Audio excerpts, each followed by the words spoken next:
where the shadows play.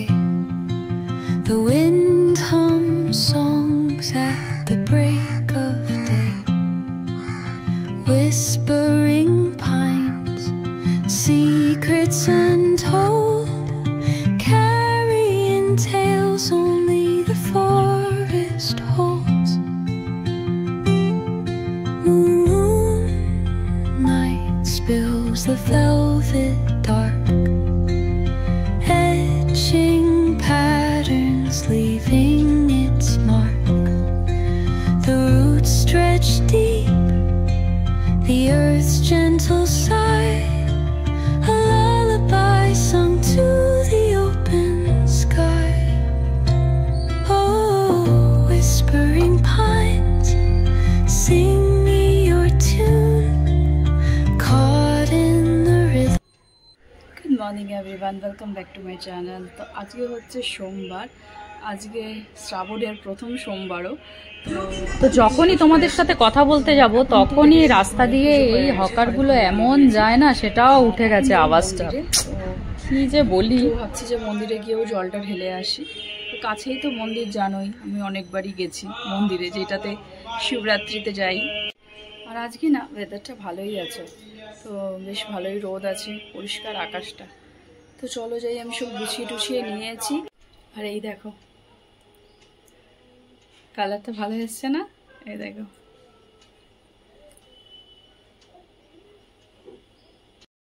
রানীরা school ছুটি দিয়েছে, তাই না? কেন রে ছুটি দিয়েছে তোদের? এমনি একটু ঘরে থাকো, আনন্দ করো। হ্যাঁ, একটু ঘরে থাকো, একটু আনন্দ করো, তাই জন্য নাকি? একটু টিভি দেখো, একটু আনন্দ করো। না না, সেটা একদমই না। আজকে হচ্ছে 21শে জুলাই, জানোই তো। বাইরে মিছিল টিছিল হবে, রাস্তা জ্যাম থাকবে, সেই জন্য আজকে ছুটি দিয়ে দিয়েছে স্কুল।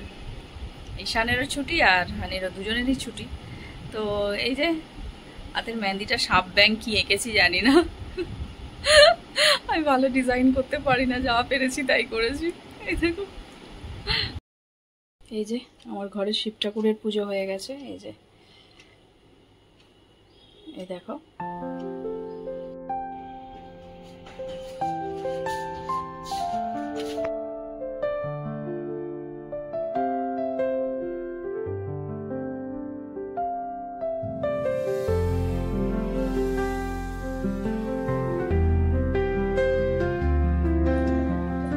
চলে এসেছি মন্দির থেকে, অনেকক্ষণ আগেই চলে এসেছি।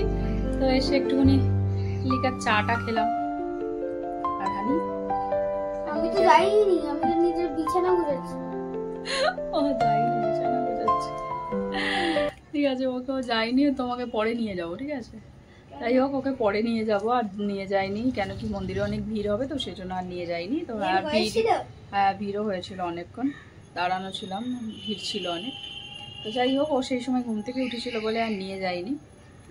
তো আর কি আর করবো, আজকে তো সেরকম কোনো রান্না বান্না নেই। তো একটুখানি খিচুড়ি, যাই হোক আমার নিরামিষ হলে খিচুড়ি করি, তো একটুখানি খিচুড়ি বানিয়ে দেবো। তো এখন বাজে তো তোমার এই তো 1টা বাজতে যায়, তো একটু প্রেশারে খিচুড়ি বসিয়ে দেবো, হয়ে যাবে ওদের দুজনের মতন একটুখানি। তো এখন সন্ধেবেলা বানাবো সাবুর খিচুড়ি। তো সাবুটা দুপুরবেলায় আমি ভালো করে ধুয়ে জলে ভিজিয়ে রেখে দিয়েছিলাম, এই দেখো একদম ফুলে গেছে। তো আজকে তো উপোস করেছি, সেই জন্য আজকে সাবুদানার খিচুড়ি বানাচ্ছি, এটাই খাবো আমি। তো কড়াইতে দিয়েছি তেল, অল্প দিয়েছি জিরে আর কাঁচা লঙ্কা ফোড়ন দিয়ে, আর আমি ঝিরিঝিরি করে অল্প একটু আলু কেটে নিয়েছি, সেই আলুটা দিলাম। তো দিলাম অল্প একটু আদা কুচি, আদাটা একটু গ্রেট করে আদা দিয়েছি, দিয়ে এটাকে ভালো করে একটু নেড়ে চেড়ে নেব। তো এই সাবুর খিচুড়ি না খুব ভালো লাগে খেতে। তো অল্প দিলাম একটু টমেটো, একটু হলুদ, নুন, আর দিয়েছি অল্প একটু বাদাম না একটু ভেঙে দিলে ভালো হয়, তো আমি গোটাই দিয়ে দিয়েছি। তো যাই হোক, ভালো করে নেড়ে চেড়ে দিয়ে, তো এবার এর মধ্যে সাবুগুলো দিয়ে দিলাম।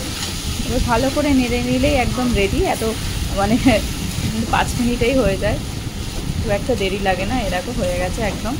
এবার নুন মিষ্টি স্বাদ মতন দিয়ে দেবো, ব্যাস। আর এর উপরে না একটু লেবু চিপে দিলে ভালো হয়, তো আমি এতটা টক খাই না বলে লেবু দিইনি। তো দিলাম অল্প একটু ভাজা মশলার গুঁড়ো। তো চলো, রেডি হয়ে গেছে আমার সাবুদানার খিচুড়ি।